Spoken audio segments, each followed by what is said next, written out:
Hi, magandang gabi po sa inyong lahat for our fourth and bonus reading of the day. Tingnan naman po natin kung ano po ang makikita natin ngayon sa fourth reading of the day. Pero bago yan, gusto ko na muna pong buksan ang inyong kandila, no?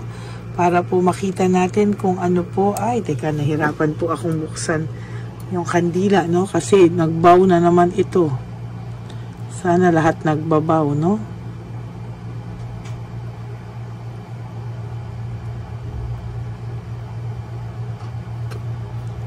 Kamusta po kayo? Sana po ay habang ginagawa ko ito, no, ay sana po ay napanood nyo na po yung first, second, third reading bago po kayo tumalon dito sa fourth and bonus reading of the day. At ganun pa man din, sana po ay napanood nyo na po yung first, second, third reading kahapon, kagabi, no? Para naman po para po hindi nyo maaksaya yung pagsunod-sunod, no? Kasi sa totoo lang po, napakaganda po pagka napanood nyo po ito ng sunod-sunod at no, sa nakikita ko po ay mas makaka-relate po kayo pag sunod-sunod nyo pong napanood, no? Parang namaalam na itong isang kandila natin. No, makikita natin sa fourth and final reading of the day today, no? I hope kayo po ay makarelate dito, no? Ayan. Sana po ay mapanood nyo po ito, no? At huwag po kayong pagpapalagpas ng kahit na anong reading para po sunod na sunod po kayo talaga. Okay?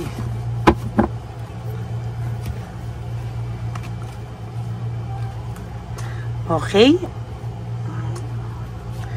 1, 2, 3, 4, 6, 7, 8, 9, and 10. Choose another 10 cards. 1, 2, 3, 4, 5, 6, 7, 8, 9, and 10.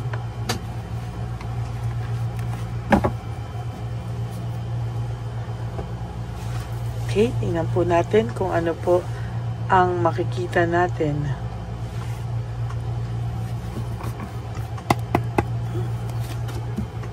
May reward pong nag-aantay sa'yo. Meaning, no, lahat po ng paghihirap mo ay magkakaroon na ng hustisya, no?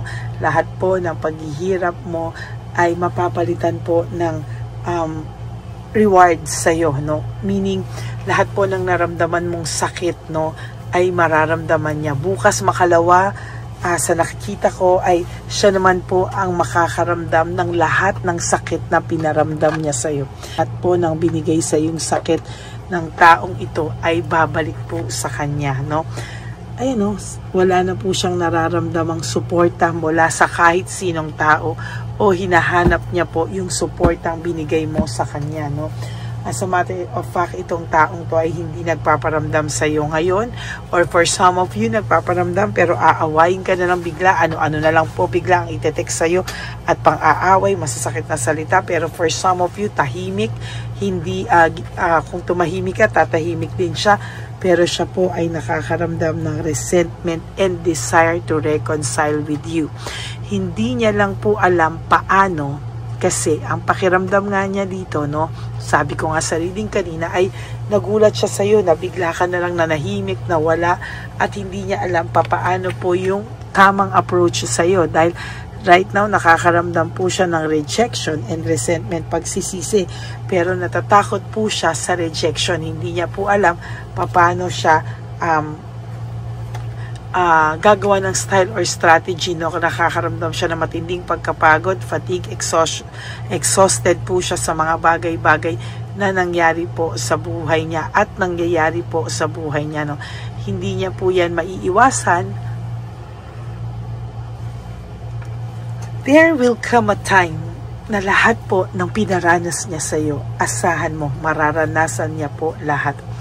Oh my God, the tower. Ayan yung sinasabi ko, yung buhay niya ay magkakaroon ng matinding distraction na maiisip niya po lahat, yung pagkabagsak ng buhay niya, lahat po ay maiisip na during those times na kayo po ay magkasama, hindi po nangyari ang ganito sa buhay niya. Pero ngayon, ayan, marami pong unexpected good luck na mangyayari sa iyo na ikakalungkot niya, totally ang lalaking ito o ang babaeng ito, kapag may nangyari po sa yung maganda, hindi po siya matutuwa. Bakit? Pakiramdam niya po ay mawawala ka na lalo sa kanya pag nangyari man yan, Nagre-reflect po siya, ilang beses ko po ito nabubunot lately, Nagre-reflect po siya sa mga bagay-bagay, gusto niya pong gumising, at talagang mag-isip, bakit po talaga hindi ka po nawawala sa isipan nito ngayon, May doubts ka po, bakit mo siya naiisip? Lack of satisfaction, para naman pong wala ka ng satisfaction na isipin ito ng isipin, ayaw mo na, bisit ka na at ayaw mo na po siyang maisip totally, pero ayan pa rin siya, ang dami niya pong ginawa sa yung panloloko, deception, manipulation, kasinungalingan na pagkakamali niya, at parang hindi na po niya yan mabawi. Kaya sa ngayon po siya ay talagang hindi niya po alam kung paano po ang gagawin niya, at hindi niya po maintindihan ano po ang kailangan niyang gawin para mabawi niya po ang pagiging greedy and possessive niya sa iyo. Palagi po itong aburido, mainit ang ulo. Bakit? Kasi po, hindi niya po alam ano yung emptiness na nararamdaman niya. May emptiness pong nararamdaman ng tao nito. Pakiramdam niya may hinahanap siya, may kulang sa buhay niya na hindi niya mawari kung ano, Ayan, parang naghahanap siya ng bagay-bagay na gusto niyang mangyari sa buhay niya, na magkakaroon siya ng kakontentuhan, pero hindi po siya magkaroon ng kakontentuhan. Feeling niya failure po ang buhay niya. Lahat po ay pakiramdam niya ay hindi siya masaya. Pakiramdam niya po ay pagod na pagod siya sa buhay niya, at sa nakikita ko po ay naiisip niya po yung pagiging mabuti mo sa kanya, na lalo niya pong kinakainis dahil hindi niya po ito maiwasang isipin, Ang taong ito po ay pikon na pikon sa mga nangyayari ngayon sa buhay niya, aborido siya. Ayan yung sinasabi ko sa iyo, siya naman po ang makakaramdam ng heartbreak, suffering, and grief, Siya po lahat ang makakaramdam niyan, at sa totoo lang, hindi po niya maiiwasan yan. Darating at darating yan, I tell you, Sa maniwala ka man po sa hindi, ang person na ito ay makakaramdam ng matinding sakit, mas matindi pa po sa pinaranas niya sa iyo, at mas matindi pa po sa lahat-lahat ng naranasan mo. Marami po siyang missed chance and loss of opportunity sa buhay niya, at sa nakikita ko po ay talagang matindi po ang dagok sa buhay niya, Ang darating na dagok sa buhay niya ay mas matindi pa po sa lahat ng matindi, There is lack of commitment, Hindi, walang mag-commit dito sa taong to ng kasing bait mo, ng kasing alaga mo, ng kasing aruga mo, There will come a time talagang itong person na to sasabihin niya sa mukha mo, Sa mukha mo po talaga na hindi niya kayang wala ka, Na walang nagmahal sa kanya katulad ng pagmamahal mo sa kanya.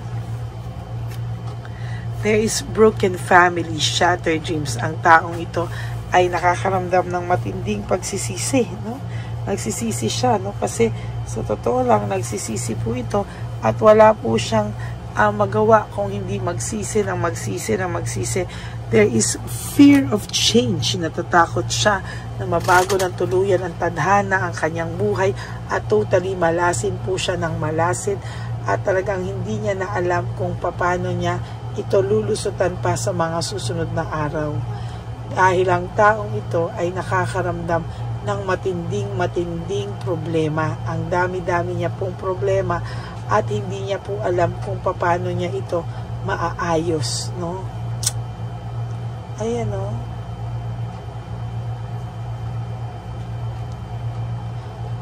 Ay.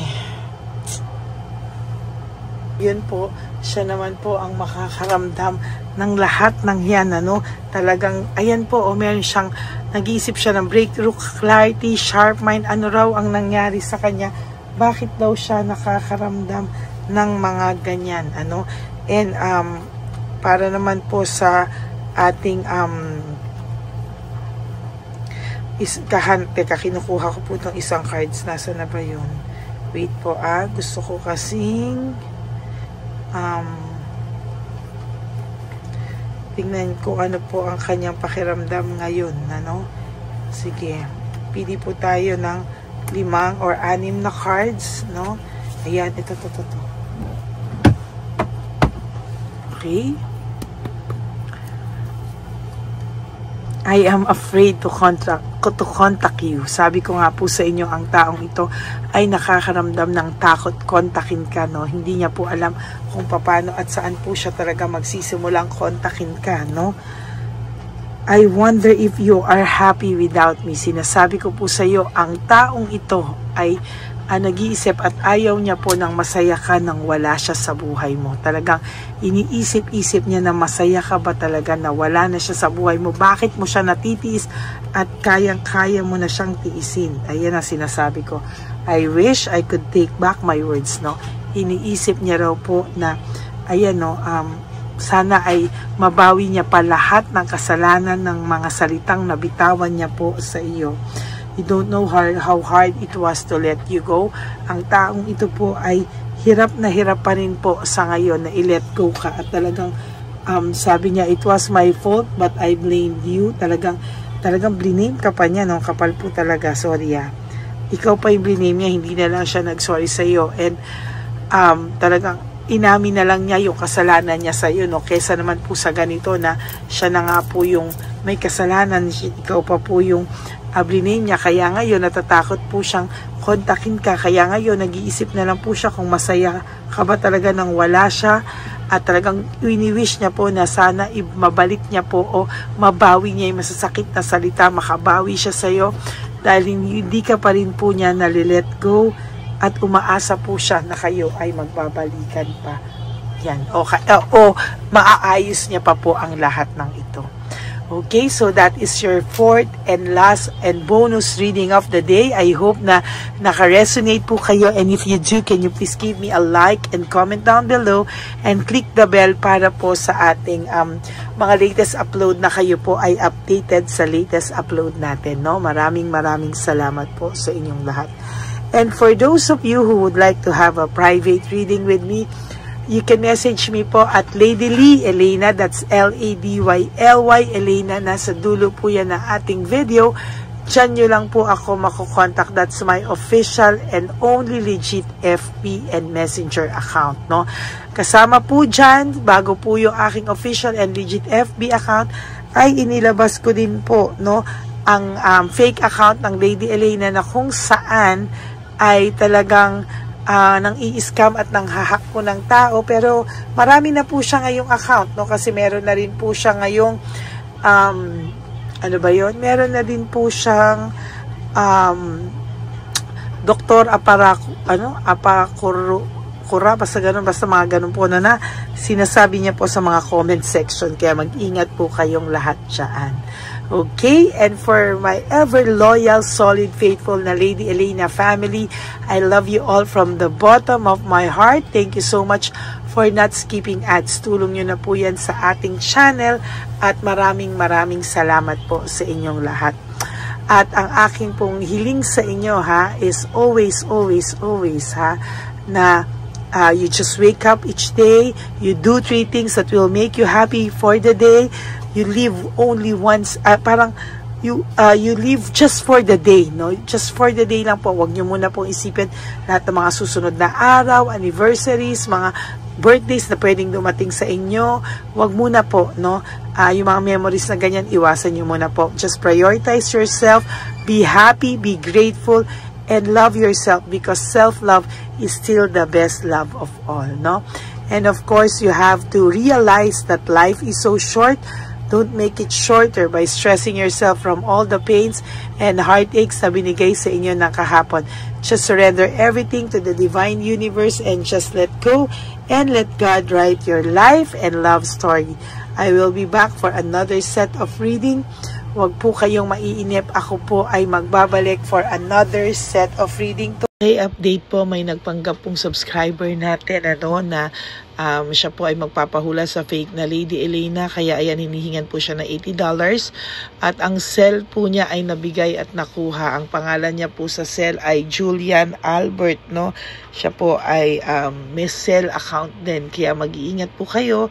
Ayan po, no, kung sino man po yung scammer na Julian Albert na yan, no, iinsensuhan po natin yan para siya po ay makonsensya. Kung wala man po siyang konsensya, at least po bumalik sa kanya lahat po ng kanyang ginagawa, at maling-mali po yan, ano. Basahin niyo po lahat yan, makikita niyo po, ayan po ang cell number niya at Julian Albert na yan, ano, para po talagang ma-report din po natin yan na siya ay gumagamit ng cell account na Julian Albert. Mag-ingat po kayo. Ayan po yung number niya. Ayan po yung pangalan niya. Huwag po kayong magpauto. Nakita nyo naman po, no, napakalayo po ng pangalan ko sa pangalan ng pinagsesendan nyo po ng account o ng pera. Kaya mag-ingat po kayo at beware sa scammer na to. At talagang ayan po, pinost ko po ang kanyang pangalan dito para maging babala po sa inyong lahat. Maraming salamat po. At mag-ingat po kayo, pakireport po ang page na yan, ang messenger niya na Lady Elena. Maraming salamat po and God bless you all. Ayan, sa susunod po makikita niyo yung account niya na i-report niyo. Salamat po na marami. Magandang gabi po ulit sa inyong lahat. Ako po ay muling nagpapaalala sa inyo na mayroon pong lumalabas sa FB at Messenger account na fake account po, no, nang hihingi po ng $25 through PayPal at hindi po yan totoo. Huwag po kayong maniwala dyan. At pag sinabi mo po na gusto ko pong marinig ang boses nyo or makita kayo, ang sasabihin po ay magbibigay kami ng link. Buksan mo yan at pagkatapos ay makikita mo ako. Huwag po kayong maniniwala dahil yan po ay hindi totoo. Yan po ay isang malaking scam na pag binuksan nyo po ay mahahack po lahat sa inyo. Mahahack po ang inyong mga personal details. Lahat ay mahahack. Ako po ay nalulungkot na ito po ay nangyari, ngunit sa talagang may mga tao pong masasama at may mga tao po talagang hindi makatiis na hindi gumawa ng masama sa ibang tao. Pero maging aware po sana kayo. Tulungan nyo po ako. I-report po natin yung fake na yan at sa FB para siya po ay mawala na at wala na po siyang mabiktima pa, no? Nandyan po lahat ng details at maraming salamat po sa inyong lahat. Maraming salamat po sa inyong lahat at mag-iingat po kayo.